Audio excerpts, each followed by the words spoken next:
I tried speaking to my school therapist for comfort. I never thought I'd be handcuffed to her bed. After my parents made me eat them out, I was traumatized. I needed someone to talk to. I would do anything to make them stop.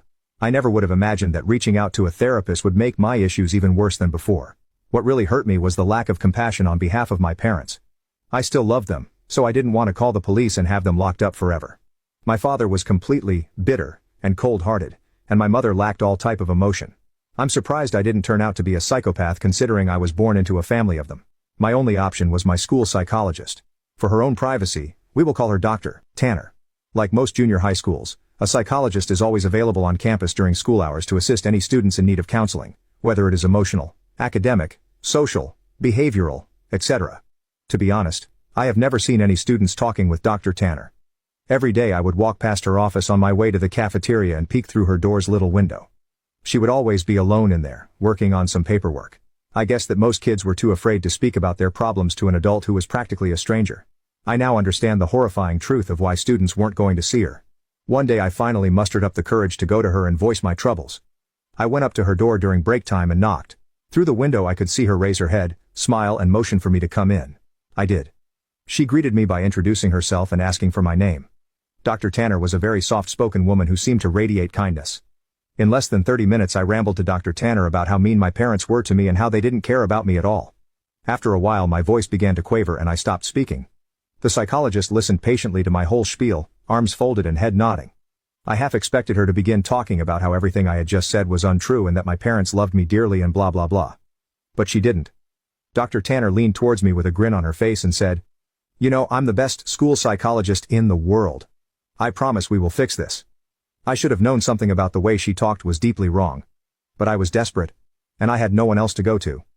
I rolled my eyes. "Okay, but how?" I asked.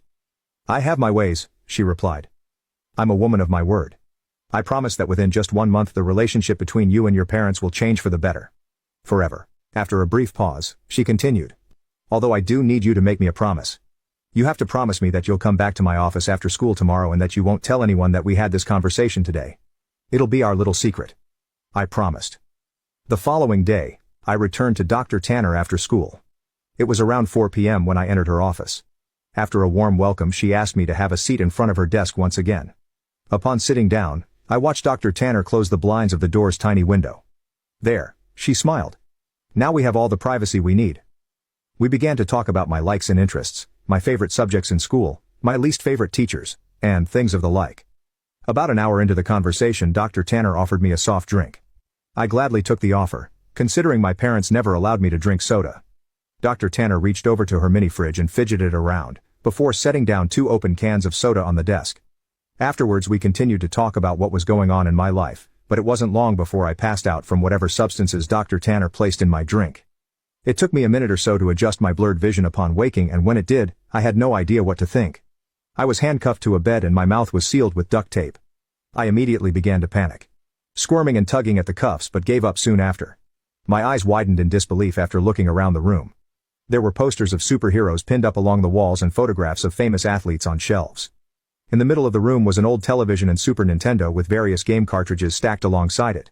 I didn't know what to think. Here I am in a room filled with items most kids would die to play with. I would have probably cried from joy hadn't I been handcuffed to a bed frame. My stomach sank once again as the door opened and Dr. Tanner walked inside. She sat down on the edge of the bed. "Now listen," she said. "You can watch the second part by pressing share and more."